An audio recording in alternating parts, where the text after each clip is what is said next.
Welcome to debate. రాష్ట్రానికి కేంద్రం నుంచి ఎలాంటి సహకారం అందడం లేదన్న వాదనపై కాంగ్రెస్ బీజేపీ మధ్య మాటల యుద్దం కొనసాగుతోంది. రాష్ట్ర ప్రగతిని, ప్రాజెక్టులను కేంద్రం అడ్డుకుంటోందని సీఎం రేవంత్ రెడ్డి చేసిన వ్యాఖ్యలు గాలి మాటలంటూ కేంద్ర మంత్రి కిషన్ రెడ్డి కొట్టిపారేశారు. అసలు ప్రాజెక్టుల డిజైనింగ్ తెలుసా అంటూ చురకలంటించారు. కిషన్ రెడ్డి వ్యాఖ్యలకు సీఎం రేవంత్ రెడ్డి బహిరంగ లేఖతో కౌంటర్ ఇచ్చారు. మూసీపై విషం చిమ్ముతున్నారని ఫైర్ అయ్యారు. రాష్ట్ర ప్రాజెక్టులపై కిషన్ రెడ్డి నిర్లక్ష్యంగా వ్యవహరిస్తున్నారని విమర్శించారు. కేంద్ర సాయంపై బీజేపీ, కాంగ్రెస్ మధ్య మాటల యుద్దం. రాష్ట్ర ప్రగతిని, ప్రాజెక్టులను కేంద్రం అడ్డుకుంటోందన్న సీఎం గాలి మాటలంటూ కొట్టిపారేశారు. ఇక ఇదే అంశంపై ఇవాళ డిబేట్లో చర్చిద్దాం. మనకి డిబేట్లో పాల్గొంటున్నారు కత్తి వెంకటస్వామి గారు కాంగ్రెస్ నుంచి, బమ్మేర రామ్మూర్తి గారు బీఆర్ఎస్ నుంచి, అలాగే డాక్టర్ మల్లేశ్వర్ గారు ఎనలిస్ట్, అలాగే పల్నాటి వెంకటరెడ్డి గారు బీజేపీ నుండి. అందరికీ నమస్తే అండి. Good morning. గుడ్ మార్నింగ్ అండి. రామ్మూర్తి గారు చెప్పండి, ఈ కేంద్ర మంత్రి కిషన్ రెడ్డిపై సీఎం రేవంత్ రెడ్డి వ్యాఖ్యలకు పై మీ కామెంట్ ఏంటి? మీరు ఎలా చూస్తారు వీటిని, ఈ కామెంట్స్ ని? ఇక్కడ ఎట్లా ఉందంటే మేడం, అందరికీ నమస్కారం. జీ తెలుగు ప్రేక్షకులకు, నాతో డిబేట్ లో పాల్గొంటున్న పెద్దలకు అందరికీ. వాస్తవానికి ఇల్లుగాలి ఒకరు ఏడుస్తుంటే సుట్టకు నిప్పడిగినరట. అట్లున్నది వీళ్ళిద్దరి పరిస్థితి, బీజేపీ కాంగ్రెస్ పరిస్థితి. ప్రజలంతా ఏడుస్తుంటే అన్ని రకాలుగా సర్వం కోల్పోయి ఒక పక్క ఎస్ఎల్బీసీలో ఒక 8 మంది సావు బతుకుల్లో ఉన్నారు. వాళ్ళు చనిపోయినరా బతికినరా అనేది ఇంతవరకు అది తెలియదు. ముఖ్యమంత్రి అక్కడికి పోడు, ఈయన టూర్లు తిరగడానికి పనికొస్తుంది. మంత్రులు పోయో చేపల పులుసు వండుకొని తింటారు. వీళ్ళు చేసేది ఇది. ఒక పక్క వీళ్ళు ఇచ్చిన హామీలు ఒక్కటి కూడా నెరవేర్చకుండా ప్రజలకు ఇప్పుడు కరెంటు రాకుండా, నీళ్లు రాకుండా నానా ఇబ్బందులు పడుతున్నారు. నిరుద్యోగులు ఉద్యోగాలు లేకుండా బాధపడుతున్నారు. ఇవన్నీ జరుగుతుంటే వీళ్ళు మాత్రం టూర్లు, వీళ్ళు కప్పం కట్టాలి కాబట్టి ఈయన ఢిల్లీ పోతున్నాడు. 30 సార్లు ఢిల్లీ పోయి 3 పైసలు కూడా ఈ రాష్ట్రానికి తీసుకురాలేని దరిద్రపు ముఖ్యమంత్రి ఎవరైనా ఉన్నారంటే అది రేవంత్ రెడ్డి గారు.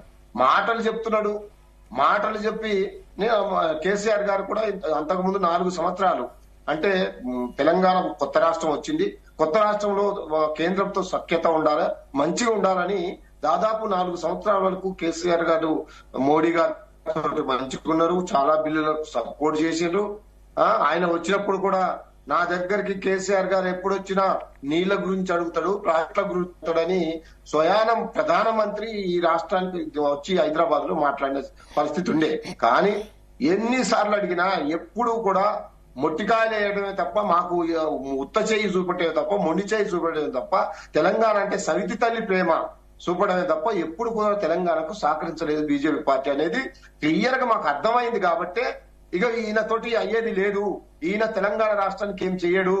ఒక పక్క తల్లిని చంపి బిడ్డలు బతికిస్తున్నామని అంటున్న బీజేపీ పార్టీ ఖచ్చితంగా ఈ రాష్ట్రంలో ఎదగకుండా చేయాలి, ఈ రాష్ట్రంలో బీజేపీ పార్టీని కూకటి వేళ్లతోటి పీకేయాలనే ఒక దృఢ సంకల్పంతో కేసీఆర్ గారు ఆయన వచ్చినా, ప్రధానమంత్రి వచ్చినా కనీసం పోయి కలవకుండా ఉన్నాడు. అంటే రాష్ట్రం కోసం కేసీఆర్ గారు ఏం చేసినా రాష్ట్ర భవిష్యత్తు కోసం, రాష్ట్ర అభివృద్ధి కోసం, తెలంగాణ ప్రజల కోసమే చేస్తాడు.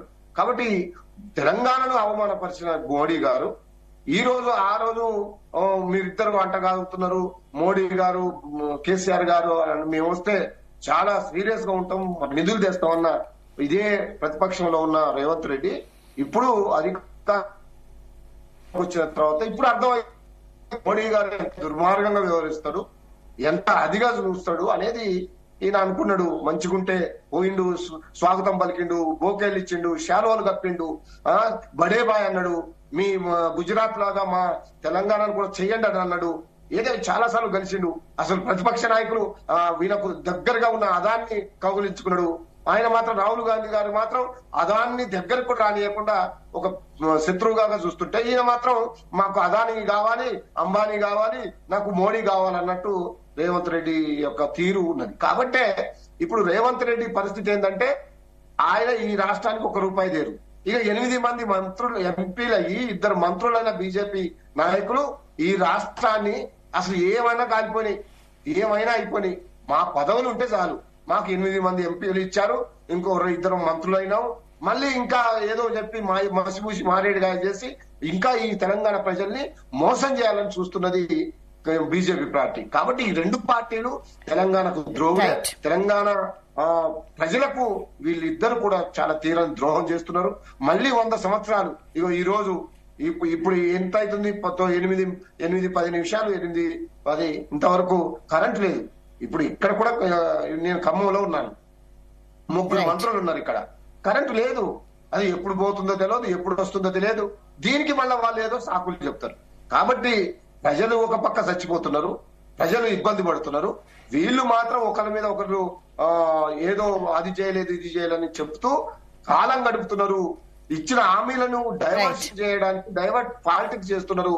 ఇప్పటికైనా వీళ్ళ యొక్క పన్నాగాలు, వీళ్ళ యొక్క ముసలి కన్నీరు పక్కన పెట్టి తెలంగాణ ప్రజల బాగు కోసం పనిచేయాలని ఈ సందర్భంగా తెలియజేస్తున్నారు. వెంకటరెడ్డి గారు, మీరు చెప్పండి. ఈ తెలంగాణ పాలిట కిషన్ రెడ్డి సైంధవుడిలా మారని రేవంత్ రెడ్డి వ్యాఖ్యానిస్తున్నారు, ఆరోపిస్తున్నారు. అయితే నిజంగానే కిషన్ రెడ్డి రాష్ట్ర ప్రాజెక్టులను అడ్డుకుంటున్నారా? అందరికీ నమస్కారం.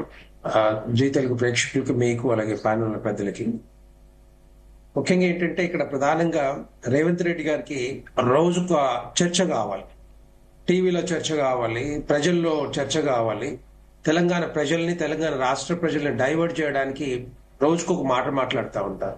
వాళ్ళు ఇచ్చిన హామీలు 6 గ్యారంటీలు కానీ, రకరకాల హామీలు కానీ, వాగ్దానాలన్నీ 400 అంశాలు అవన్నీ అమలు చేయలేక, చాతగాక, ఆర్థిక స్థితిని పెంచలేక, ఇన్వెస్ట్మెంట్స్ రాక ఏదో చెప్పాలనే ఆలోచనతోటి రోజు ఒక ప్రెస్ మీట్ పెట్టి స్టేట్మెంట్లు ఇస్తూ ఉంటారు. ఇప్పుడు వాళ్ళ చేతగాక నేను చిన్న విషయం చెప్పాలనుకుంటాను. వాళ్ళు చెప్పిన విషయం ఏంటంటే 100 రోజుల్లో ఈ 6 గ్యారంటీలు అమలు చేస్తామని చెప్పారు కదా. 13 అంశాలు ఉంటే 5 అంశాలు కూడా టచ్ చేయలేదు సరిగా. 3 అంశాలు ఏదో రన్ అవుతా ఉన్నాయి, మిగతా అన్ని అట్లాగే ఉన్నాయి, పెండింగ్ లో ఉన్నాయి. వాళ్ళకి ఆ నిధులు లేక ఈ రైతులను గాని, వృద్ధులను గాని, మహిళలు గాని, నిరుద్యోగులు గాని వీళ్ళందరికీ ఇస్తున్న 6 గ్యారెంటీల హామీలు ఎక్కడ పోయినాయి అని అడుగుతా ఉన్నాం. కనీసం వీళ్ళే అది చెప్పే కదా వీళ్ళు ప్రభుత్వంలోకి వచ్చింది. మేము చేస్తాము, మేము అమలు చేస్తామని చెప్పారు కదా. కనీసం ఈవెన్ రుణమాఫీ కూడా కంప్లీట్ చేయలేని పరిస్థితి మరి రేవంత్ రెడ్డి గారిది, కాంగ్రెస్ పార్టీ, కాంగ్రెస్ ప్రభుత్వాన్ని. దీన్ని డైవర్ట్ చేయడానికి, దీని మీద వచ్చిన వ్యతిరేకత, తెలంగాణ ప్రజలకు వచ్చిన వ్యతిరేకత, దాని మీద వ్యతిరేకతని డైవర్ట్ చేయడానికి ఇప్పుడు భారతీయ జనతా పార్టీ మీద, మరి కేంద్ర మంత్రివర్యులు కిషన్ రెడ్డి గారి మీద బురద జల్లడానికి ప్రయత్నం చేస్తా ఉన్నాడు. ఎట్టి పరిస్థితుల్లో ఊరుకునే సమస్య లేదు. ఇదంతా కూడా కావాలని చేస్తా ఉన్నారు. ఇదంతా కూడా చేతగాని తనంతో చేస్తా ఉన్నారు. ఇవంతా కూడా అభివృద్ధి చేయలేక చేస్తా ఉన్నారు. కాంగ్రెస్ ప్రభుత్వం మీరు చెప్పిన అంశాలే కదా, అవి చేతగాక చేయలేక ఇప్పుడు భారతీయ జనతా పార్టీ మీద బురద జల్లుతా ఉంటే ఎట్లా నాకు అర్థం కాదు. గత 10 సంవత్సరాల కాలంలో 10 లక్షల కోట్ల రూపాయలు ఖర్చు పెట్టి తెలంగాణ అభివృద్ధిని బాగుపరిచింది. మరి ఇదే కిషన్ రెడ్డి గారు మంత్రివర్యులు ఉన్నారు. మరి వారి కృషి వల్లనే ఈ రోజు తెలంగాణ అభివృద్ధి జరిగిందంటే మీరు చూడండి.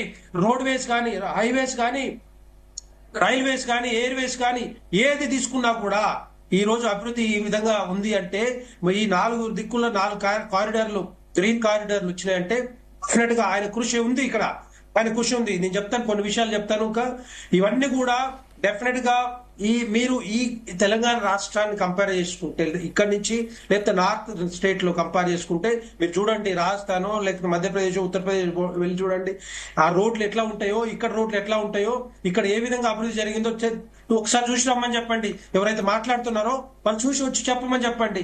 ఈ విధంగా అభివృద్ధి జరుగుతుంటే వీళ్ళు ఎంతసేపు ఉన్నా కూడా కళ్ళల్లో నిప్పులు పోసుకొని ఈ భారతీయ జనతా పార్టీ మీద, కేంద్ర కిషన్ రెడ్డి గారి మీద బురజల్లడం కరెక్ట్ కాదు.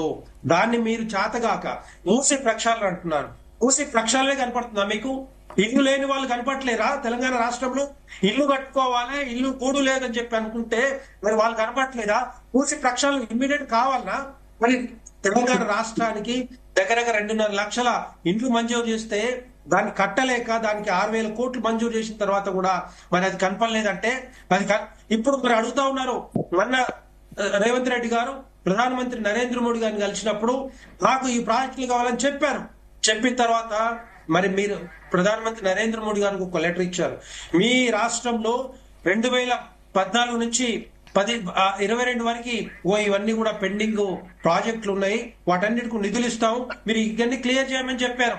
3 నీటి పారుదల ప్రాజెక్టులు, తర్వాత రోడ్లు, తర్వాత అటవీ అనుమతులు, తర్వాత railway projects, BP Nagar AIIMS కి వాటర్ కనెక్షన్, తర్వాత ఏది ఎలక్ట్రిక్ కనెక్షన్, ఈఎస్ఐ హాస్పిటల్ కి భూమి, ఇదంతా కూడా ఇవ్వమని చెప్పి మరి ఆ లేఖ రేవంత్ రెడ్డి గారు కూడా ఇచ్చారు. ఇవన్నీ ప్రాజెక్టులు మీకు తెలంగాణ రాష్ట్రానికి నిధులు వస్తాయని చెప్తే వీళ్ళు పట్టించుకోకుండా వాటిని క్లియర్ చేయకుండా వారు ఉల్టా ఏంటంటే మరి భారతీయ జనతా పార్టీ మీద, ప్రధానమంత్రి నరేంద్ర మోడీ గారి మీద, కిషన్ రెడ్డి గారి మీద బురదలుతా ఉన్నారు. నేను కొన్ని ఇంపార్టెంట్ విషయాలు చెప్పాలనుకుంటున్నాను. మన తెలంగాణ రాష్ట్రానికి గత 10 సంవత్సరాల కాలంలో కానీ ఈ లోపల ఒక project Kakatiya mega textile park, తర్వాత RRR కి 26,000 కోట్ల రూపాయలు కేంద్ర ప్రభుత్వం నుంచి వస్తాయని, కేంద్ర ప్రభుత్వ నిధులు వస్తాయని చెప్పి ఉండే. తర్వాత ఇంకోటి ఏంటంటే వీళ్ళు ఏమన్నారు, మీరు నార్త్ సైడ్ మొత్తం కూడా మీరు చూసుకోండి కేంద్ర ప్రభుత్వ నిధులతోటి, మేము సౌత్ చూసుకుంటామని చెప్పారు. ఇప్పుడు నార్త్ శాంక్షన్ చేసిన తర్వాత మళ్ళీ సౌత్ కూడా మీరే చూసుకోవాలని చెప్పేసి ఇప్పుడు మళ్ళా లేఖ పెడతా ఉన్నారు. తర్వాత ఇందిరాగాంధీ పోటీ చేసిన మెదక్ రాష్ట్రంలో రైల్వే లైన్ ఇప్పటివరకు లేదు. సంవత్సరాల కొద్దిగా తెలంగాణలో కాంగ్రెస్ పాలన జరిగింది, మరి ఈవెన్ భారతదేశంలో కూడా జరిగింది, కనీసం ఆ రైల్వే స్టేషన్ కూడా వస్తా ఉంది. సమ్మక్క సారక్క ట్రైబల్ యూనివర్సిటీ, గిరిజన విశ్వవిద్యాలయం. తర్వాత రామగుండం 1000 కోట్ల రూపాయలు ఖర్చు పెట్టి రామగుండం ని రివైవల్ ప్రాజెక్ట్ కింద ఫర్టిలైజర్ ప్లాంట్ కూడా నడుస్తా ఉంది. టర్మరిక్ బోర్డు, జైరాబాద్ దగ్గర నిమ్స్ ఇండస్ట్రియల్ కారిడార్ 1000 కోట్ల రూపాయలతో ఖర్చు పెట్టి ఇప్పుడు అది కూడా వస్తా ఉంది. దగ్గర 2655 కిలోమీటర్లు నేషనల్ హైవేస్ డెవలప్ చేశారు ఇప్పటి వరకు. 4 green field corridors Bharatmala project కింద. తర్వాత దగ్గర 5337 కోట్ల రూపాయలతోటి రైల్వే ప్రాజెక్ట్స్ నడుస్తా ఉన్నాయి. బడ్జెట్ కూడా అలొకేట్ చేశారు. న్యూ రైల్వే లైన్స్ కూడా వస్తా ఉన్నాయి. తర్వాత 750 కిలోమీటర్లు కొత్త రైల్వే ట్రాక్స్ కూడా వస్తా ఉన్నాయి. 5 వందే భారత్లు వచ్చాయి. 40 న్యూ రైల్వే స్టేషన్స్ ని మరి డెవలప్ చేస్తా ఉన్నారు.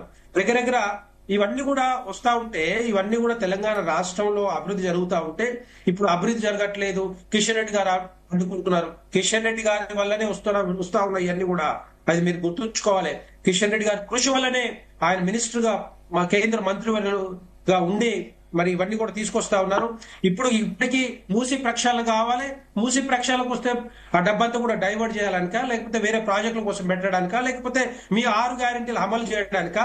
ఇవన్నీ కూడా ఏంటంటే మీరు అమలు కాని అలవి గాని హామీలు ఇచ్చి ఇప్పుడు చేతగాక చేయలేక ఏదో చేయాలనుకుని ఏదో మళ్ళీ దాన్ని వేరే పార్టీల మీద రుద్దటం, కిషన్ రెడ్డి గారు మీరు అంటాం అనేది కరెక్ట్ కాదు.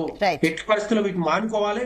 మేము కేంద్రం నుంచి ఏం చేయాలో, ఎప్పుడు ఏం చేయాలో డెఫినెట్ గా మాకుంది. తర్వాత ఇంకోటి ఏంటంటే రేవంత్ రెడ్డి గారు ఏమంటారంటే ఈ ప్రాజెక్టుల మీద, పెండింగ్ లో ఉన్న ప్రాజెక్టుల మీద ఏదైతే నిధులు ఉన్నాయో అవన్నీ కూడా ఇప్పుడు ఇస్తలేరు అని చెప్పి అంటున్నారు. నేను ఏమంటున్నా అంటే జస్ట్ బడ్జెట్ కంటే ముందల ఈ డిపిఆర్ కూడా సబ్మిట్ సరిగ్గా చేయలేదు. ఇది ఎంత కూడా ఒక 4-5 నెలల ముందే ఇదంతా కూడా చేస్తూ ఉంటారు. కాబట్టి దాని మీద వీళ్ళు డిపిఆర్ ఇమ్మీడియట్ గా ఇవ్వకుండా లేట్ చేసి జస్ట్ బడ్జెట్ కంటే ముందర ఇచ్చి ఇప్పుడు ఇది రాలేదు అది రాలేదు ఎట్లా నాకు అర్థం కావట్లేదు. వీళ్ళు ముందే సబ్మిట్ చేయాల్సిన అవసరం ఉంది కదా. రైట్ వెంకటస్వామి గారు, మీరు చెప్పండి, ఏంటి సడన్ గా కేంద్ర మంత్రి కిషన్ రెడ్డిపై రేవంత్ రెడ్డి టార్గెట్ చేస్తున్నారు? సడన్ గా కిషన్ రెడ్డిని టార్గెట్ చేస్తున్నారు అంటే బీఆర్ఎస్ నుంచి రాజకీయ వ్యూహం బీజేపీ వైపు తిప్పుతున్నారా? వీళ్ళు రాజకీయ వ్యూహం ఏం లేదమ్మా. వాస్తవంగా చెప్పాలంటే మన రాష్ట్రానికి రావాల్సినటువంటి నిధుల విషయంలో లేకపోతే ప్రాజెక్ట్స్ విషయంలో ప్రధానమంత్రి కలవడానికి వెళ్ళారు. కిషన్ రెడ్డి గారిని మనం చాలా సంవత్సరాలుగా చూస్తున్నాం కదా. వారిని భారతీయ జనతా పార్టీ అధ్యక్షులుగా చూసినాము, ఇప్పుడు కూడా అధ్యక్షులుగా ఉన్నాడు, ఆయన కేంద్ర మంత్రిగా ఉన్నాయి. కిషన్ రెడ్డి గారు చాలా సెల్ఫ్ సెంటర్డ్. ఆయన పార్టీలో ఉన్న వాళ్ళకి కానీ ఆ చుట్టుపక్కల ఉన్న వాళ్ళకి కానీ ఉపయోగపడడు, రాష్ట్రానికి ఏమైనా ఉపయోగపడేది కూడా ఏం లేదు. ఆయనే ఉత్సవ విగ్రహం, ఆయనే అదృష్టం బాగుంది, ఆ అదృష్టంతో ఆయన అంచెలంచెలుగా ఎదుగుతున్నాడు తప్పితే ఆయన ఎవరికి హెల్ప్ చేసి లేకపోతే రాష్ట్రం గురించి బాగా అంటే ఆలోచించి ఇక్కడికి నిధులు ఎక్సెప్ట్ చేయాలా అనేటువంటి తపనతోటి ఉన్నటువంటి వ్యక్తి అయితే కాదు. అది వ్యక్తిగతంగా నాకు కూడా అతను తెలుసు కాబట్టి నేను చెప్తున్నా. రెండో విషయం ఏంటంటే, ఇప్పుడు వెంకటరెడ్డి గారు చాలా లిస్టు చదివినారు, ఏది తెలంగాణ రాష్ట్రానికి సంబంధించి ఇవి వచ్చినాయని. ఇది ఎవరు ఏం మెహర్బానీ చేస్తే వచ్చినాయి కాదు మేడం, ప్రతి రాష్ట్రానికి ఇచ్చేటండి. ఇప్పుడు మీరు నేషనల్ హైవేస్ అన్నారు కదా, అసలు సౌత్ అండ్ నార్త్ ను కనెక్ట్ చేసేది తెలంగాణ. ఒకవేళ రైల్వేస్ కూడా అంతే, ఒక సికింద్రాబాద్ స్టేషన్ ఆగితే మొత్తం నార్త్ సౌత్ కట్ అయిపోతుంది. మేము తెలంగాణ ఉద్యమకారులుగా మాకున్నటువంటి అనుభవం చెప్తున్నాం. మేము కనుక తెలంగాణ ఉద్యమంలో ఢిల్లీ కట్ చేయాలనుకున్నప్పుడు తెలంగాణలో ఉన్నటువంటి రైల్వే లైన్, వరంగల్ కి సంబంధించిన లైన్ ఆపితే మొత్తం ఢిల్లీ టు అంటే నార్త్ సౌత్ కనెక్టివిటీ పోతుంది.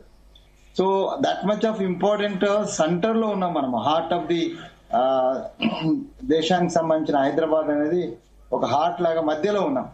సో దాని కారణంగా మీరు సౌత్ కు వెళ్ళాలంటే, కింది రాష్ట్రాలకు వెళ్ళాలంటే అనివార్యంగా మన దగ్గర నుంచి వెళ్లాల్సిందే ఆ లైన్. ఇది ఎక్స్ట్రా మేన్బార్ చేసి ఇచ్చిందేం లేదు. నేనేమంటే కొత్తగా ఏర్పడినటువంటి రాష్ట్రాలకు, గతంలో 3 రాష్ట్రాలు ఏర్పడ్డాయి భారతీయ జనతా పార్టీ నాయకత్వంలో, ఆ 3 రాష్ట్రాలకు ఆ 10 సంవత్సరాలు 15 సంవత్సరాలు ఇప్పటి వరకు ఇచ్చినటువంటి వాళ్ళ వెన్నుదన్ను తెలంగాణ రాష్ట్రానికి ఎందుకు ఇయ్యలేకపోయింది భారతీయ జనతా పార్టీ ప్రభుత్వం, మోడీ గారి ప్రభుత్వం? ఎందుకు సవితి తల్లి ప్రేమ చూపించింది? మీరు కంపేర్ చేయండి. ఎక్సెస్ గా తర్వాత కొత్తగా ఏర్పడిన రాష్ట్రం అనేటువంటి ఒక సానుభూతి గాని, ఒక సానుకూలత గాని గత 10 సంవత్సరాలుగా ఎప్పుడు కూడా భారతీయ జనతా పార్టీ ప్రభుత్వం గాని, భారతీయ జనతా పార్టీ లీడర్స్ గాని, ఈ రాష్ట్ర ప్రజల పట్ల గాని, ఈ రాష్ట్రానికి సంబంధించినటువంటి ఈ అభివృద్ధి పట్ల గాని ఎప్పుడు కూడా చూపించలేదు. నార్మల్ కోర్సులో ఏవైతే రావాలనో, అన్ని రాష్ట్రాలకు ఏదైతే పర్సెంటేజ్ రావాలనో ఆ పర్సెంటేజ్ మనకు కూడా వస్తుంది, మనం కూడా తెచ్చుకుంటాం. కిషన్ రెడ్డి గారిని నేను సూటిగా ఒక ప్రశ్న అడుగుతున్నా. తెలంగాణ రాష్ట్రం కోసం ఏ బీహార్ కో లేకపోతే రకరకాల రాష్ట్రాలకు ఒక ప్రత్యేక ప్యాకేజ్ వచ్చింది మేడం. ఆ రకంగా తెలంగాణ రాష్ట్రం కోసం కిషన్ రెడ్డి గారి నేతృత్వంలో గాని, భారతీయ జనతా పార్టీ పెద్దల నేతృత్వంలో గాని, మోడీ గారి యొక్క దయతో గాని ఏ స్పెషల్ ప్రాజెక్ట్ వచ్చిందో భారతీయ జనతా పార్టీకి సంబంధించినటువంటి మిత్రులు చెప్పాలి. ఇక్కడ వచ్చినటువంటి కొన్ని ప్రాజెక్ట్స్ ని ఎత్తేసినారు. ఇక్కడ వచ్చినటువంటి మా వరంగల్ కి సంబంధించినటువంటి కోచ్ ఫ్యాక్టరీని ఎత్తుకపోయినారు. లేకపోతే ఐటీఆర్ కి సంబంధించినటువంటి మనకు రావాల్సినటువంటి ఇక్కడ వచ్చినటువంటి మనకేది గట్కేసర్లో వస్తుంది అనుకున్న దాన్ని ఎత్తుకెళ్లారు. అంతే, మన దగ్గర వచ్చేటి ఇంకా తీసుకుపోయారు కానీ మనకంటూ ఒక ప్రత్యేకమైనటువంటి ప్యాకేజీ ఇచ్చిన సందర్భాలు లేవు. అట్లాంటి ప్యాకేజీ కోసము ఐదర్ కిషన్ రెడ్డి గారు కానీ, లేకపోతే భారతీయ జనతా పార్టీ ఇతర పెద్దలు కానీ, ఈవెన్ దత్తాత్రేయ గతంలో ఉండి వారు మంత్రిగా కూడా ఉన్నారు. సో వారు కానీ వీరు కానీ ఎవరు కానీ ప్రత్యేకమైనటువంటి తెలంగాణ కోసం, సహాయం కోసం, తెలంగాణను అభివృద్ధి పథంలో నడిపించడం కోసం కేంద్ర ప్రభుత్వం ప్రత్యేకంగా చేసింది ఏమీ లేదు. అట్లా ప్రయత్నం చేసినటువంటి దాఖలాలు కూడా ఈ నాయకుల దగ్గర లేవు. మరి అట్లాంటి వాళ్ళు సెల్ఫ్ సెంటర్డ్ గా వాళ్ళ అభివృద్ధి కోసం కనీసం వాళ్ళ పార్టీ కార్యకర్తలకు, నిజమైన కార్యకర్తలకు ఆయనతో పాటు 40 ఏళ్ళుగా పనిచేసి 30 ఏళ్ళుగా పనిచేసిన వాళ్ళకు కూడా సాంతన దొరకనటువంటి, ఇవ్వనటువంటి కిషన్ రెడ్డి గారు రాష్ట్రానికి ప్రజలకు ఏదో చేసినంటే ఎవరు నమ్ముతారు మేడం? నవ్వుకుంటారు. రైట్. మల్లేశ్వర్ గారు, మీరు చెప్పండి. కిషన్ రెడ్డిపై రేవంత్ రెడ్డి తీవ్రమైన ఆరోపణలే చేశారంటే ఇది బీఆర్ఎస్ నుంచి బీఆర్ఎస్ రాజకీయ తీవ్రమైన ఆరోపణలు మేమేం చేయలేదు.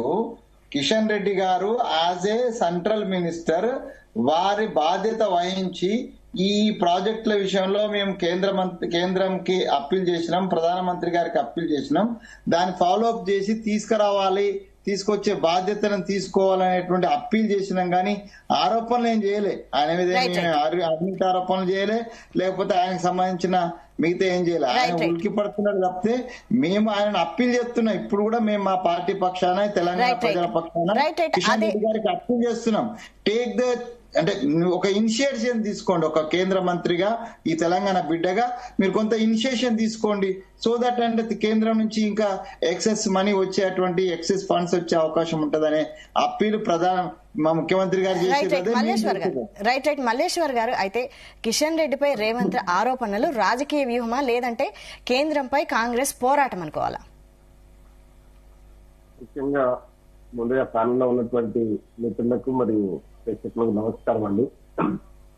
వాస్తవంగా ఇది కొద్ది రోజులుగానే రేవంత్ రెడ్డి గారు బీజేపీని టార్గెట్ గానే కొంత ఎత్తి చూపే ప్రయత్నం చేస్తున్నట్టు అవపడతాము. ఎందుకంటే బీఆర్ఎస్ చేతిలో ఏం లేదు, బీఆర్ఎస్ చతికిలబడ్డది. దాన్ని మనం బీఆర్ఎస్ ను టార్గెట్ చేయడం వల్ల వచ్చేది ఏం లేదు. బీజేపీ అనూహ్యంగా రాష్ట్రంలో పుంజుకుంటుందనే ఒక బలమైనటువంటి నమ్మకంతో కొంత వాళ్ళ డిమెరిట్స్, వాళ్ళు చేసినటువంటి తప్పులను ఒప్పులను అలా ప్రజల ముందు పెట్టే ప్రయత్నం చేస్తున్నట్టు కొంత అవపడతా ఉన్నది. ఎందుకంటే కులగణన మల్లేశ్వరన్న మొన్న కరీంనగర్ జరిగినటువంటి సభలో మేము ఎవరిని టార్గెట్ చేసినామన్నా? ఈ రెండు పార్టీలకు సంబంధించినటువంటి నిష్క్రియ పర్వాన్నే ముఖ్యమంత్రి గారు టార్గెట్ చేసిన తప్పితే కేవలం మీద కూడా చేయలేదన్న. రాజకీయ వ్యూహం కాకుండా ఇక్కడ వాళ్ళ నిష్క్రియ పర్వాన్ని మేము గుర్తు చేస్తున్నాం. Either Bharatiya Janata party or బారాస. ఇప్పుడు బీఆర్ఎస్ ను టార్గెట్ చేసినా, బీఆర్ఎస్ తప్పులను వెలికి తీసినా మీకు వచ్చే ప్రయోజనం ఏం లేదనేది కొంత గుర్తించినట్టు అవపడతా ఉన్నది. అందుకే ఇప్పుడు బీజేపీని టార్గెట్ గా ఎందుకు మాట్లాడంటే ఆ టార్గెట్ అది కాదు, బీజేపీకి ఒక టాస్క్ ఇస్తున్నట్టు మనం భావించాలి. ఒక రకంగా ఒక 6 ఏళ్లుగా కేసీఆర్ హయాంలో కూడా మంత్రిగా పనిచేసిండు. మరి ఇక్కడ కేసీఆర్ హయాంలో పనిచేసినప్పుడు కేసీఆర్ ను ఎంత దుమ్మెత్తి పోసిరో మనం చూస్తున్నాం. ఎందుకంటే ప్రధానమంత్రిని రిసీవ్ చేసుకోలేదు, ప్రధానమంత్రికి అప్పీల్ చేయలేదు, డిపిఆర్ ఇవ్వలేదు, ప్రాజెక్టులు అడగలేదు అని చెప్పి రకరకాలుగా మరి బీజేపీ ఆరోపణ చేసింది. అప్పుడు కాంగ్రెస్ కూడా, ప్రతిపక్షంలో ఉండే కాంగ్రెస్ కూడా ఆరోపించినటువంటి సందర్భాన్ని మనం చూస్తున్నాం. అంటే కేసీఆర్ ఎటు చేసి కేసీఆర్ తప్పుపట్టినాం. మరి ఇప్పుడు బీజేపీ, మరి అదే బీజేపీ గవర్నమెంట్ ఈ రోజు సెంట్రల్ లో ఉన్నది. ఆ సెంట్రల్ లో ఉన్నప్పుడు మరి రేవంత్ రెడ్డి అయితే కొంత ఒక రకంగా చెప్పాలంటే ఒక తగ్గి మా పెద్దన్న అనే దాని మీద కొంత సంపాదించినప్పుడు కొన్ని విమర్శలు వచ్చినప్పుడు కూడా మరి ఆయన ప్రపోజల్స్ ను కొంత నెగ్లెక్ట్ చేస్తున్నట్టు ఇక్కడ మనకు, అంటే ఇప్పుడు ఈ దాదాపుగా ఈ 14 నెలల కాలంలో మనకు మరి రకరకాల ప్రాజెక్టుల మీద అప్పీల్ చేసారు. ఒక్క నయా పైస ఇవ్వలేదని ఈ రోజు రేవంత్ రెడ్డి గారు బహిరంగంగా మరి వేదిక ద్వారా చెప్తున్నటువంటి సందర్భం చూస్తాం. అయితే ఇక్కడ ఒకటి ఏంటంటే బీజేపీ స్టాండ్ ను మనము అబ్జర్వ్ చేయాలి. బీజేపీ స్టాండ్ ఏంటంటే బీఆర్ఎస్ సతికిలబడ్డది. మనం బీఆర్ఎస్ ను సరే బీఆర్ఎస్ నుంచి బీఆర్ఎస్ మార్చినప్పటి నుంచే బీజేపీ అంటే ఒక రకంగా చెప్పాలంటే వాళ్ళ కసి అంతా కేసీఆర్ మీద పెంచుకున్నట్టు అవపడ్డది. ఎందుకంటే రేపు భవిష్యత్తులో మనం ఇక్కడ తెలంగాణ దెబ్బ కొట్టకపోతే రేపు రాష్ట్రంలో దేశంలో ఏదో చేసేటట్టున్నాడు అనే దాని మీద కొంత చేసిరు. వాళ్ళ వ్యూహంలో వీళ్ళు చిక్కుకున్నారు. లిక్కర్ కేసు కావచ్చు, రకరకాల కేసులలో ఇరుక్కొని కాళేశ్వరం ప్రాజెక్టు ఆ టైంలో కుంగిపోవడం కావచ్చు, ఇవన్నీ కొంత మైనస్ కు బీజేపీకి కొంత కలిసి వచ్చింది. కాంగ్రెస్ అధికారంలో రావడానికి కూడా ఒక అవకాశము ఇటువంటి మేలు చేసినటువంటి సందర్భాన్ని మనం మర్చిపోవచ్చు. అయితే ఇక్కడ మనము ఈ మూసీ నదికి మనకు సాగనిస్తలేరు, RRR కు క్యాబినెట్ లో రాణిస్తలేరు, లేదంటే మెట్రో సిటీ ఇప్పుడు నీకు దేశంలో మెట్రో మనకు 2వ నగరంగా ఉన్నటువంటి దాన్ని 9వ నగరానికి పడిపోయింది అని అంటే ఇప్పుడు రకరకాల లెక్కలు ఉన్నాయి. బీజేపీకి ఏంటంటే రేపు గ్రేటర్ హైదరాబాద్ ఎన్నికలు రాబోతా ఉన్నాయి. గ్రేటర్ హైదరాబాద్ లో లక్ష్యాన్ని రీచ్ కావాలంటే కాంగ్రెస్ కు పనులు చేస్తే వాళ్ళ బీజేపీ లక్ష్యం నెరవేరుతుందని ఎందుకు అనుకుంటారు? ఇది రాజకీయ కోణంలో కూడా చూడాలి. ఆ పద్ధతిలో మనకు వీళ్ళు కొంత వెసులుబాటు ఇవ్వడం లేదనేది మనకు స్పష్టంగా అవపడతా ఉన్నది. ఏదేమైనప్పటికీ కూడా తెలంగాణకు కాంగ్రెస్ ఉన్నా, బీఆర్ఎస్ ఉన్నా, బీజేపీ మనకు అన్ని వీళ్ళు కోరిన కోరికలు నెరవేరుస్తుందని అనుకోవడానికి కూడా వీలేదు. ఎందుకంటే వాళ్ళు మొదటి నుంచి కూడా డబుల్ ఇంజన్ సర్కారు లక్ష్యంగా పోతా ఉన్నారు. డబుల్ ఇంజన్ సర్కారు అంటే వాళ్ళ సర్కారు ఉంటే తప్ప నిధులు ఇచ్చే పరిస్థితి లేదు, ప్రాజెక్టులు వచ్చే పరిస్థితి లేదు. ఆ పరిస్థితిలో కొంత చేస్తున్నట్టు మనం అవపడతా ఉన్నారు. ఇప్పుడు మరి రేపు భవిష్యత్తులో దక్షిణాదిలో బాగా వేయాలనే ఒక కళను సార్థకం చేసుకోవడానికి ఇటువంటి పెట్టుబడులను ఆపే ప్రయత్నం కూడా కేసీఆర్ హయాంలో చేసారు. ఇప్పుడు రేవంత్ రెడ్డి గారు ఎన్ని చెప్పినా పెద్దన్న చిన్న ఇక్కడ ప్రధాన ప్రత్యర్థి కాంగ్రెస్ పార్టీ బీజేపీ. కాబట్టి సేమ్ టైం ఇప్పుడు ఆ పద్ధతిలో కొంత ఆపే ప్రయత్నము చేయడంలో వాళ్ళ రాజకీయ వ్యూహంలో భాగమే అనే దాని మీద మనం గమనించాలి. అయితే ఇప్పుడు కిషన్ రెడ్డిని టార్గెట్ గా మాట్లాడిరని కిషన్ రెడ్డి చెప్తే మాత్రం మోడీ ఇస్తాడా? అయితే ఇవన్నీ మనం వాళ్ళకి మోడీ వ్యూహము, అమిత్ షా వాళ్ళ గొడవ జోడెట్లకు ఒక వ్యూహం ఉన్నది కదా. ఇక్కడ ఎట్లయితే మనం దెబ్బ కొట్టగలుగుతాం, ఎట్లయితే చొరగలుగుతాం అనే దాని మీద కొంత ఉన్నది.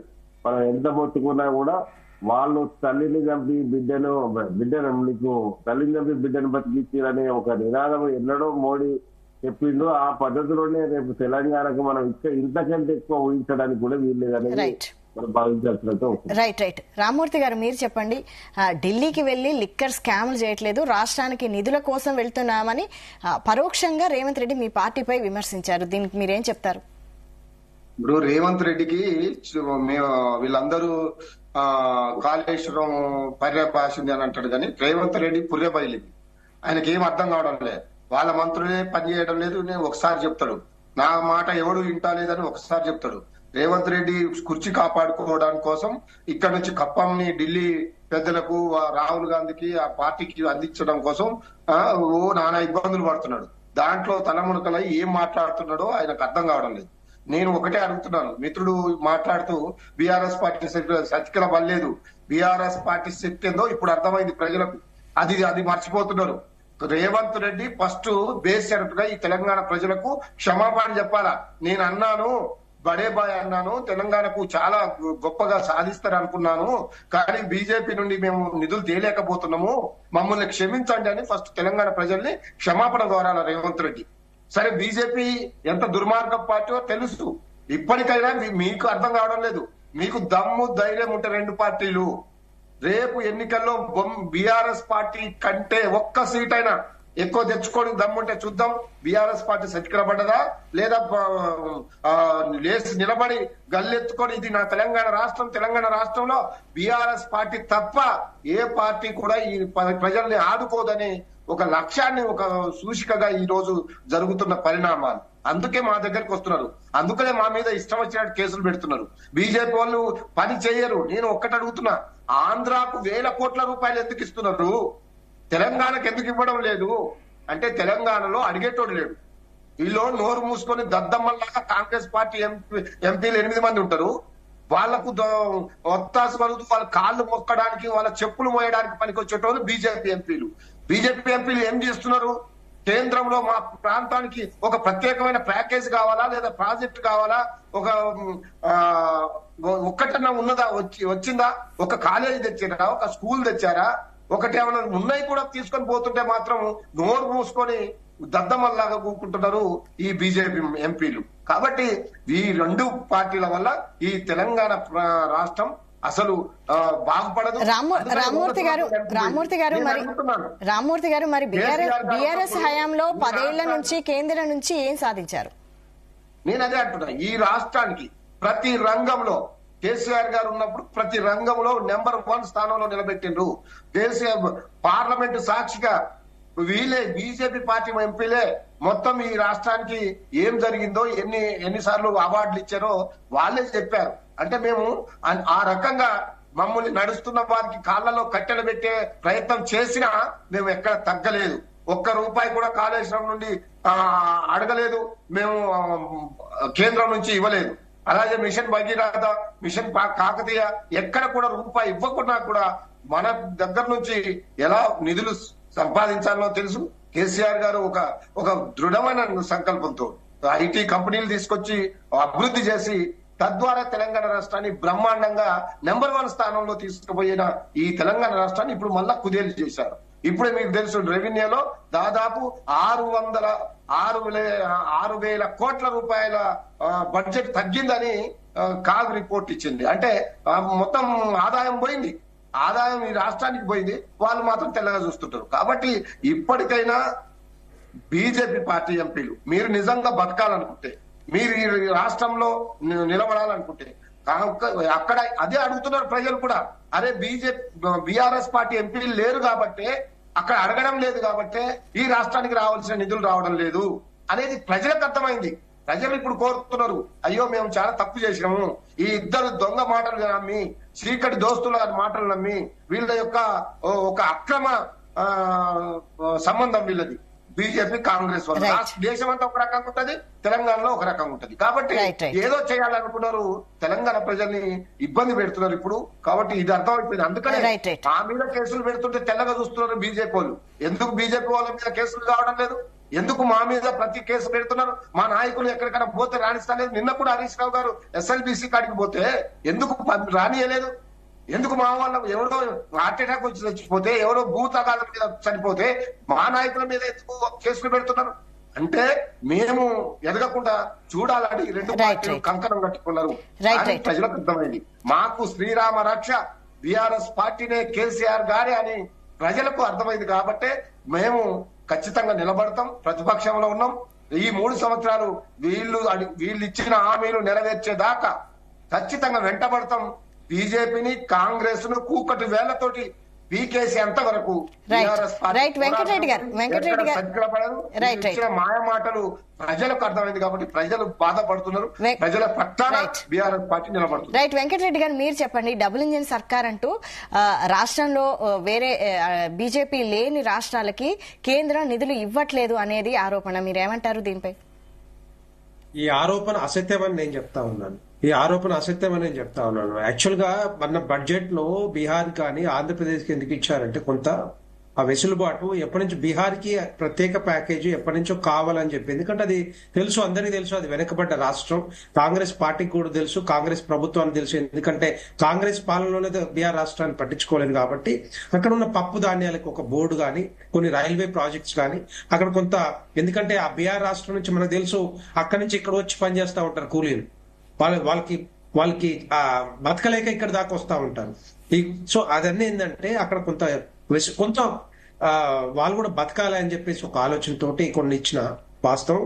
తర్వాత ఆంధ్రప్రదేశ్ కూడా గత 10 సంవత్సరాల కాలంలో మనకు తెలుసు, విభజన అయిపోయిన తర్వాత ఆంధ్రప్రదేశ్ రాష్ట్రానికి కనీసం వాళ్ళకి ఒక రాజధాని కట్టుకోలేని పరిస్థితిలో ఉండే. గత 5 సంవత్సరాలు మొత్తం కూడా దోపిడీ జరిగింది టోటల్ గా వైఎస్ఆర్సీపీ హయాంలో. అందుకని దాని కొంత అదొకటి. తర్వాత స్టీల్ ఫ్యాక్టరీ, ఎంత వేల మంది ఉద్యోగులు ఉన్నారు, దానికి రివైవల్ ప్రాజెక్ట్ కింద కొంత ఫండ్స్ ఇస్తే వాస్తవం. లేదంటే దాన్ని ప్రైవేట్ చేయాల్సి వచ్చేది. ప్రైవేట్ చేయొద్దు, మళ్ళా ఫండ్స్ చేయొద్దు, రివైవల్ చేయొద్దు. ఇలాంటివన్నీ కూడా ఏంటంటే ఇంకొకటి వెంకటరెడ్డి గారు, ఇవన్నీ కాకుండా రాష్ట్రాలకు వచ్చే ఆదాయంపై కూడా తెలంగాణకు రూపాయికి 42 పైసలే ఇస్తున్నారు, బీహార్ కి, ఉత్తరప్రదేశ్ కి ఎక్కువ ఇస్తున్నారని కూడా రేవంత్ రెడ్డి ఆరోపిస్తున్నారు. తెలంగాణ రాష్ట్రంలో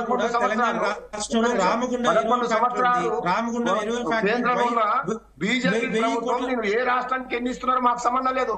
మా రాష్ట్రానికి ఎందుకు ఇవ్వడం లేదు? తెలంగాణ రాష్ట్రంలో కూడా ఒక్క నిమిషం. తెలంగాణ రాష్ట్రంలో కూడా వీళ్ళు పట్టించుకోని ఫ్యాక్టరీస్ కూడా, రామగుండం ఎరువుల ఫ్యాక్టరీ ఎప్పటి నుంచో పెండింగ్ లో ఉంది.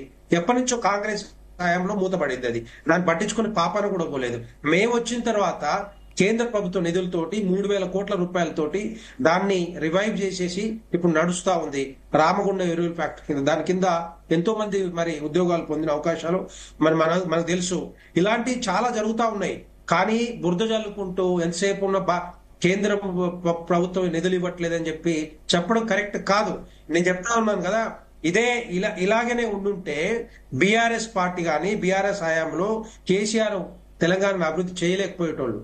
ఆయన కేంద్ర ప్రభుత్వ నిధులతోటే, అదే సపోర్ట్ తోటి దగ్గర 10 లక్షల కోట్ల రూపాయలు ఖర్చు పెట్టి ఇక్కడ ఇదే మరి బీఆర్ఎస్ హయాంలో అభివృద్ధి జరిగిందంటే, ఈ విధంగా తెలంగాణ రాష్ట్రం ఉంది అంటే డెఫినెట్ గా ప్రధానమంత్రి నరేంద్ర మోడీ గారు ఆలోచించి తెలంగాణ రాష్ట్రాన్ని అభివృద్ధి చేయాలన్న ఆలోచనతోటి మరి ఈ నిధులు రావడం జరిగింది.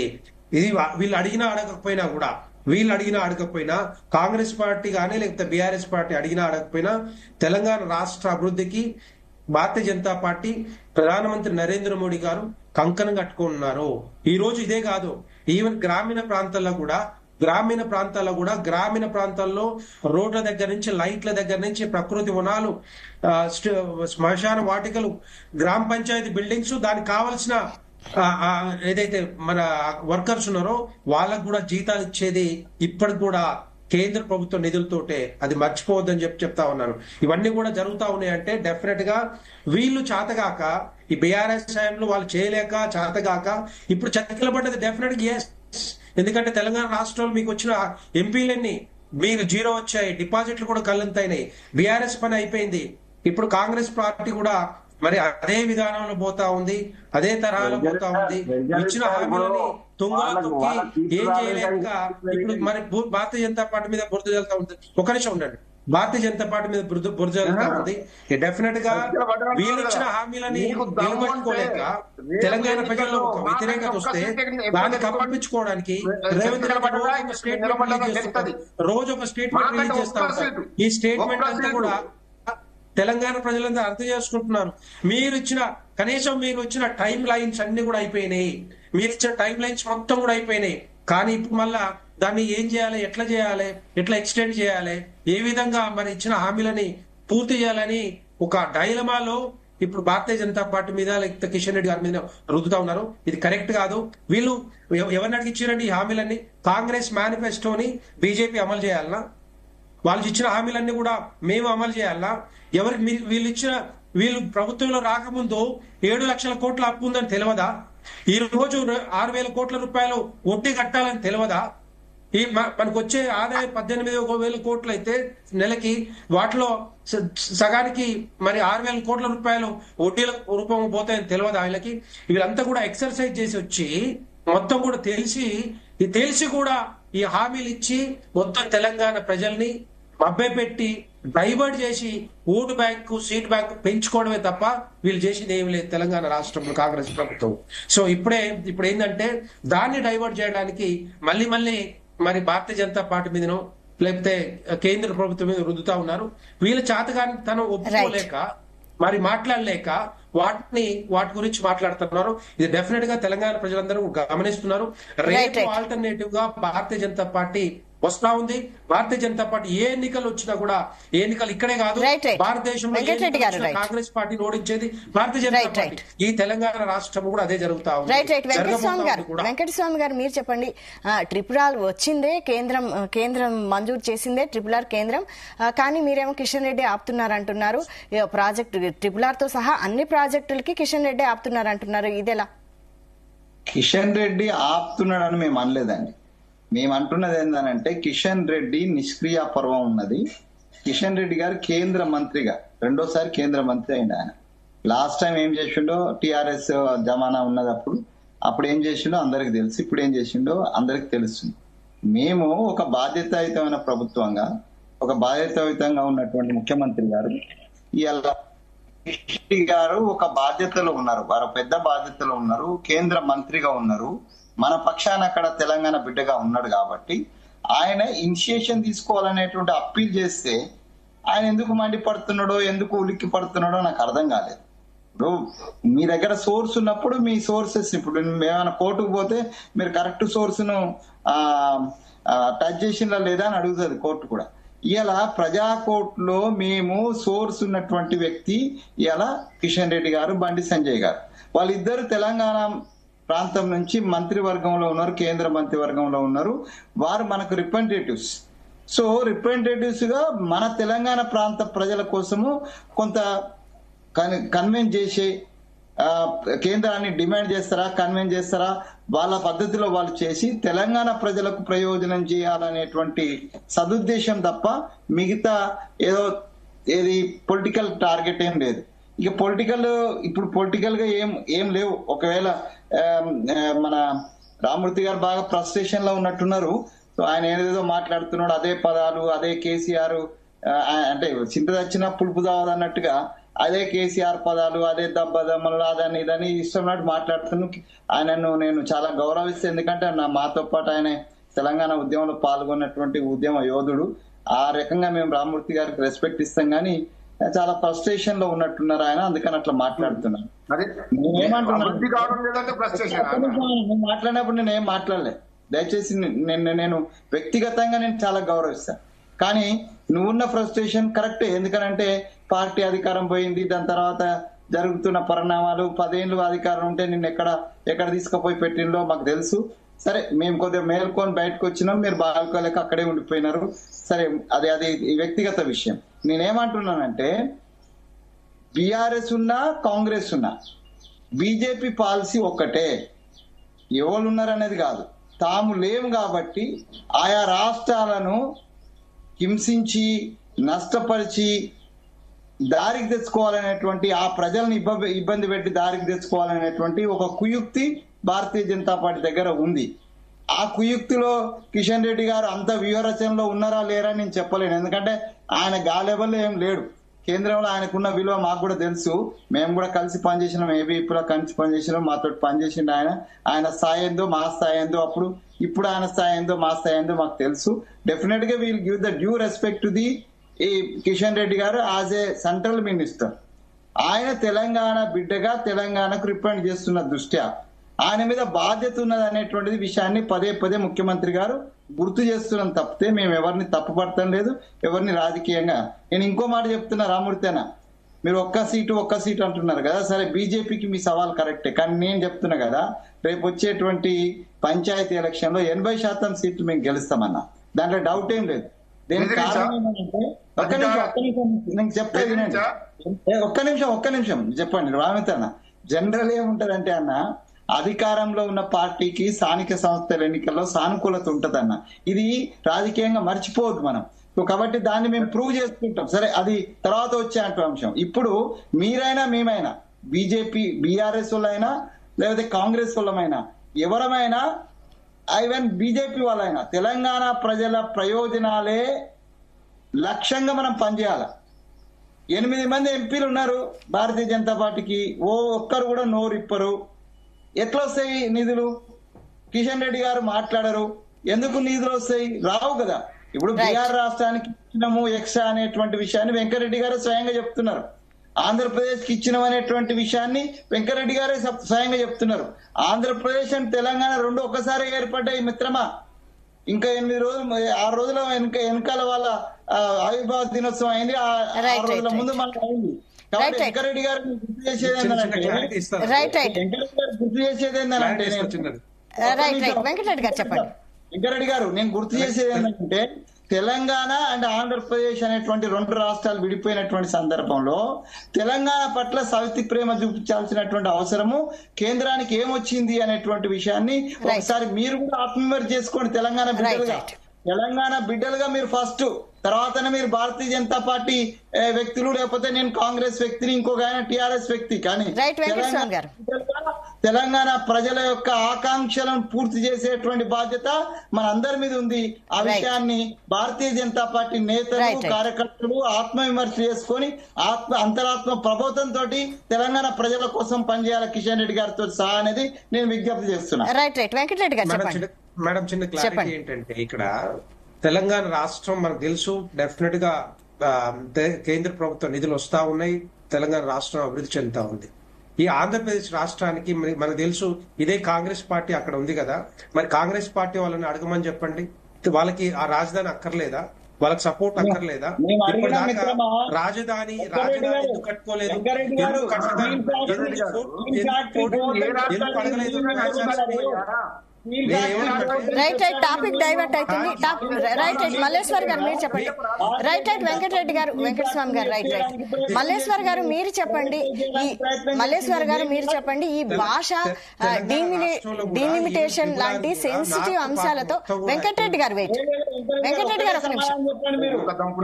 వెంకటస్వామి గారు ఒక నిమిషం. అంటున్నా నేను, ఆంధ్రప్రదేశ్ పట్ల మీకు ప్రేమ ఉంటే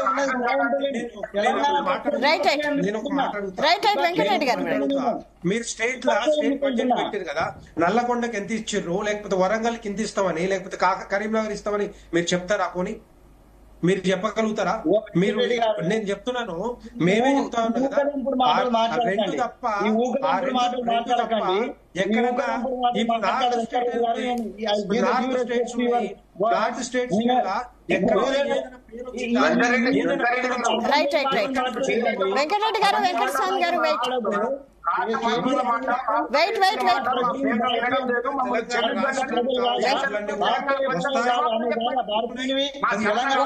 ఒక్కరే మాట్లాడండి, ఒక్కరే మాట్లాడండి ప్లీజ్. వెంకటరెడ్డి గారు, వెంకటస్వామి గారు, రామ్మూర్తి గారు, వెయిట్.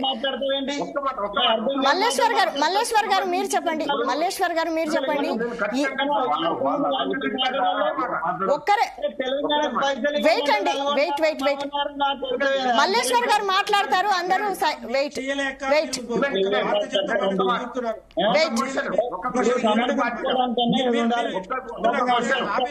మీరు చెప్పండి ఒకసారి, ఏ విధంగా ఇచ్చారు? మీకు బడ్జెట్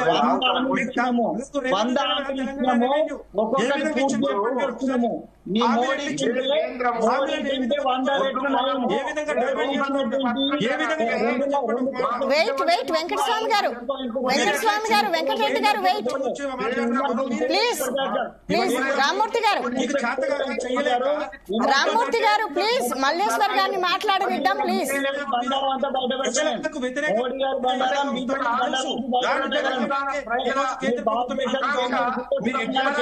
అందరూ ఒక్కసారి మాట్లాడితే ఎవరు ఏం చెప్తున్నారో ఏం అర్థం కాదు ప్లీజ్.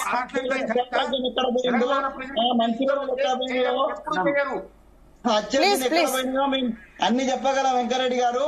బండారం అంతా బయట ఇక్కడ చర్చ అది కాదు, తెలంగాణకు పరిమితం అయిదాం. భారతదేశం గురించి మాట్లాడితే మోడీ గారి బట్టలు ఇప్పించగలుగుతా నేను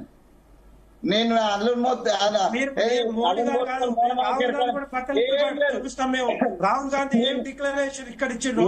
ఏ డిక్లరేషన్ తోటి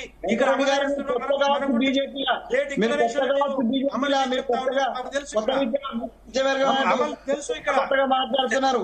మేము అలను గోత్రాలు మేనమాకెక్క నాకు భారతీయ జనతా పార్టీ గురించి పూర్తి వివరాలు తెలుసు. నేను అన్ని చెప్పగలుగుతాను. ఇప్పుడు విమర్శ అది కాదు, విమర్శలకు కాదు నేను పోయేది.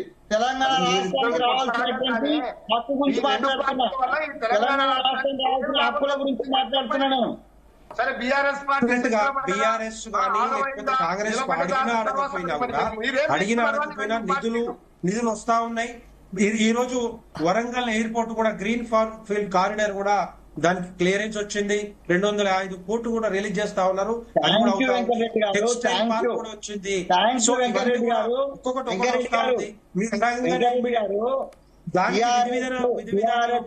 కేంద్ర ప్రభుత్వానికి ఒక నిమిషం ఉండండి, కేంద్ర ప్రభుత్వానికి విధి విధానాలు ఉంటాయి.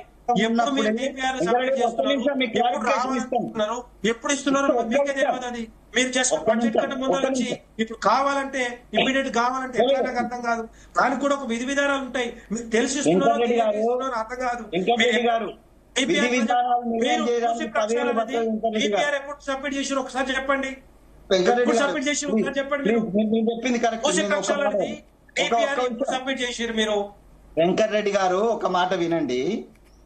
మీకు థ్యాంక్స్ చెప్తున్నా రామ్మోహన్ నాయుడు గారికి లేకపోతే మోడీ గారికి వరంగల్ కు దాన్ని సంతకం పెట్టినందుకు మేము థ్యాంక్స్ చెప్తున్నాం. కానీ దాంట్లో ఒక కిటుకు పెట్టిన చూసిన వరంగల్ కు మాత్రమే వర్తిస్తుందని అది ఒకసారి గుర్తు చేసుకోండి. రెండో విషయము, ఐఎమ్ థ్యాంక్ఫుల్ టు ది కేంద్రం వరంగల్ కు మీరు ఇచ్చినారు. కానీ ఇది 5-6 సంవత్సరాల క్రితం పెట్టినటువంటి ప్రపోజల్ మాత్రమా, 10 ఏళ్ల నుంచి నలుగుతున్నటువంటి మిత్రమా, 10 ఏళ్ళు పట్టింది మిత్రమా మీరు సంతకం పెట్టడానికి? ఎందుకో తెలియదు, మరి 10 ఏళ్ళు పట్టింది. సరే, ఆల్ టుగెదర్ మీరు ఇచ్చిండ్రు, సంతోషం.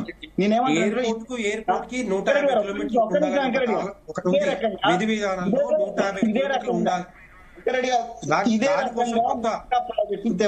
అప్పీల్ చేస్తున్నాం. మల్లేశ్వర్ గారు మీరు చెప్పండి. రైట్ రైట్ వెంకటస్వామి గారు రైట్. ఫైనల్ గా మల్లేశ్వర్ గారు మీరు చెప్పండి. ఇప్పుడు కాంగ్రెస్ వర్సెస్ బీజేపీగా మారింది, ఏమంటారు మీరు? ఇప్పుడు ఇది 100% వాళ్ళు మనకు కొత్త ఏం కాదు. అది ఎందుకంటే కాంగ్రెస్ కు బీజేపీ వర్సెస్ కాంగ్రెస్ అనేది కొత్త కాదు. అంటే ఇన్ని రోజులు బీజేపీ కొంచెం సైలెంట్ గా ఉంది, ఇప్పుడు మెయిన్ గా బీజేపీ వర్సెస్ కాంగ్రెస్. ఎవరు సైలెంట్ గా లేరు, ఎవరు పని లేరు. ఇక్కడ వాస్తవం జరిగేది ఏంటంటే బీఆర్ఎస్ లో ఇటు కాంగ్రెస్ బీజేపీకి బి టీం అంటున్నారు, కాంగ్రెస్ అంటే ఎవరికి వీళ్ళిద్దరు బీఆర్ఎస్ ఒక రకంగా బదనాం చేసే ప్రోగ్రామ్ అయితే రైట్ రైట్. ఇప్పుడు బీజేపీ వర్సెస్ కాంగ్రెస్ గా నడిస్తే బీఆర్ఎస్ పరిస్థితి ఏంటి? బీఆర్ఎస్ పరిస్థితి ఏమున్నది అనేది ఇప్పుడు స్థానిక సంస్థలన్నా మన రామ్మూర్తి అన్న చెప్పినట్టు ఒక సీటు 2 సీట్లు గెలుస్తాము ఎక్కువ అనే దాని మీద మనం ఆలోచిస్తే ఏ లోకల్ బాడీ ఎలక్షన్స్ అయినా కూడా అధికార పార్టీకి ఆ లోకల్ ప్రజలందరూ కూడా అభివృద్ధి కోసం నీరాజనాలు పడుతున్నటువంటి సందర్భం మనం ప్రతిసారి చూస్తున్నాం. ఇక్కడ మనం కొట్లాట అంతా కూడా విభజన చట్టంలోని హామీలను నిర్లక్ష్యం చేసినటువంటి పరిస్థితి బీజేపీ. మనము నాడు కేసీఆర్ మీద కొంత వ్యతిరేకతతో కేసీఆర్ కలవలేదని, నమస్తే అని రిసీవ్ చేసుకోలేదని రకరకాల అభియోగాలు చేసింది. మరి ఇప్పుడు రేవంత్ రెడ్డి గారు దాదాపుగా 36 సార్లు పోయిండు. ప్రధానమంత్రి కూడా కొన్నిసార్లు ప్రత్యక్షంగా కలిసింది. మరి కలిసినప్పుడు ఇక్కడ ప్రాజెక్టులు ఇవ్వడానికి కానీ నిధులు ఇవ్వడానికి కానీ మరి వచ్చే సంతోషం ఏంటనేది మనం ఇక్కడ ఆలోచించాము. నిన్న మా రేవంత్ రెడ్డి గారు కిషన్ రెడ్డిని టార్గెట్ గా మాట్లాడిరని మనం అనుకుంటున్నాం, కానీ ఆయనకి ఎందుకు మాట్లాడిరు అంటే గతంలో మెట్రో మనకు దేశంలోనే 2వ రాజధానిగా ఉన్నటువంటి పరిస్థితి ఇలా 9వ దానికి పడిపోవడానికి కారణము ఈ లోకల్ మంత్రులే అనే దాని మీద కొంత దాన్ని ప్రజలకు చెప్పే ప్రయత్నం చేశారు. ఎందుకంటే ఇప్పుడు ఎవరు కూడా ఆ తప్పును వాళ్ళ కోర్టులో ఉంచుకోవడానికి ఎవరు కూడా సాహసించారు. ఎందుకంటే అది కాంగ్రెస్ కావచ్చు, బీజేపీ కావచ్చు, బీఆర్ఎస్ కావచ్చు, ఇంకేదైనా పార్టీ కావచ్చు. ఆ పద్ధతిలోనే ఇప్పుడు మీరు ప్రత్యేకంగా 6 ఏళ్లుగా మంత్రిగా పనిచేసారు, ఏమైనా తీసుకొచ్చినటువంటి సందర్భం ఉన్నదా అనే దాని మీద కొంత ప్రశ్నించారు. ఎందుకంటే ఆయన ఒక 2 ఉదాహరణలు కూడా చెప్పినటువంటి సందర్భం. జయపాల్ రెడ్డి లాంటి వాడు మెట్రో తీసుకొచ్చిండు, మన కాకా వెంకటస్వామి అలాంటి వాడు సింగరేణి కార్మికులకు పింఛన్ తీసుకొచ్చినటువంటి సందర్భం ఉన్నది. ఇప్పుడు మొన్నటి బడ్జెట్ లో నిర్మలా సీతారామన్ మెట్రో తమిళనాడు తీసుకుపోయింది. అంటే తన ప్రాంతానికి అన్యాయం జరగకుండా చూసినటువంటి పరిస్థితి గతంలో ఇటువంటి చరిత్ర ఉన్నది వీళ్ళకు ఉన్నది. మరి మీ చరిత్ర ఏమైంది? మీరు తీసుకొచ్చారు, మీరు ఎందుకు తీసుకురాలేకపోయారు, మీరు మాకు పక్షాన ఎందుకు నిలవట్లేదు అనే దాని మీద కొంత వాళ్ళ అసహనం కావచ్చు, ఆవేదన కావచ్చు వ్యక్తీకరించినటువంటి పరిస్థితి మనం చూస్తా ఉన్నాం. ఇప్పటికైనా కూడా ఏంటంటే నేను చెప్పేది ఏంటంటే ఇప్పుడు రేవంత్ రెడ్డి గారు చెప్తా ఉన్నారు, కానీ ఇప్పుడు జరిగేదంటే రాజకీయ కొరవలో చూస్తే బీజేపీ మీ ఖాతాలో పడాలంటే బీజేపీ మేము చేసినామనే పేరు. అప్పటికి ఒక అడుగు ముందుకేసి రేవంత్ రెడ్డి గారు నాకు పేరు వస్తుంది అనుకుంటే మీరు చేయండి, మీరే పేరు పెట్టుకోరు అని చెప్పి కొంత చెప్పినటువంటి సందర్భం. కానీ ఇక్కడ ఏది ఉన్నా కానీ ఈ రాష్ట్రంలో ముఖ్యమంత్రి ఎవరు ఉన్నారు? ఇప్పుడు ఎవరు చేసినా కూడా సెంట్రల్ నుంచి ఎటువంటి ఫండ్స్ వచ్చినా కూడా ఈ రాష్ట్రానికి పేరు వస్తుంది. ఎందుకంటే కేంద్రంలో ప్రచారం అయ్యే అవకాశం ఉండదు ఎక్కడ కూడా. ఇప్పుడు మన ఒక అడుగు ముందుకేసి సంజయ్ లాంటి వాడు ఇంద్రమ ఇంట్లో పెడితే మీరు రూపాయి ఇవ్వమని చెప్పినటువంటి సందర్భం. ఇటువంటి కొన్ని అడ్డంకులు వస్తుంటాయి. ఈ అడ్డంకులను మీరే అడ్డంగా మారిరు అనే దాన్ని ఎట్లా మనం అధిగమించాలి? ఎందుకంటే మన కేంద్రంలో ఇచ్చే వాటా ఎంత ఉన్నది, రాష్ట్రం పెట్టుబడి ఎంత ఉన్నది అనేది చూసి మనకు మెజార్టీగా ఉన్నటువంటి వాటికి మనము ఇక్కడ పేర్లు పెట్టడము ఇవన్నీ జరుగుతూ ఉంటాయి. కానీ పేర్లు తొలగించుకొని గత ప్రభుత్వంలోని పేర్లను తొలగించడము, ఇప్పుడు మళ్ళా వచ్చే ప్రభుత్వం తొలగించడం, ఇటువంటి ఆలోచనలు చేయడం అనేది ఏ ప్రభుత్వాలకు కూడా మంచిది కాదు. స్కీములు ఇప్పుడు ఒక రకంగా బీజేపీ ఉచిత హామీలను ఎప్పుడూ వ్యతిరేకిస్తుంది. కానీ కర్ణాటక ఎన్నికల నుండి వాళ్ళు ఒక అడుగు ముందుకేసి మేనిఫెస్టోలు రిలీజ్ చేస్తున్నటువంటి సందర్భం చూస్తారు. అంటే ఇక్కడ ప్రధాన లక్ష్యం ఏంటంటే వాళ్ళు అధికారంలోకి రావాలి, నయాలో భయాలో అనే సమస్యకి ఢిల్లీ ఎలక్షన్స్ లో బీజేపీ మేనిఫెస్టోను రైట్ వెంకటస్వామి గారు టైం అప్ రైట్ అండి. థ్యాంక్ యూ వెరీ మచ్ అండి వెంకటస్వామి గారు, రామ్మూర్తి గారు, మల్లేశ్వర్ గారు, వెంకటరెడ్డి గారు, థ్యాంక్ యూ వెరీ మచ్ అండి.